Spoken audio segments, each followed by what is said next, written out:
In this video, we're going to be installing these mirror extensions on the Chevy Silverado. Let's get into it.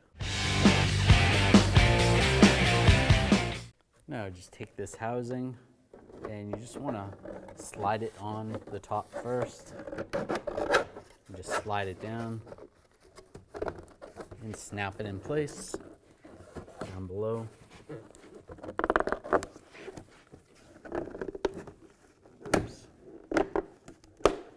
Like that. It's all snapped in up top and down below. Then you can make your adjustments right here. You're good to go. When only the best will do, demand TRQ. The only company that lets you view before you do.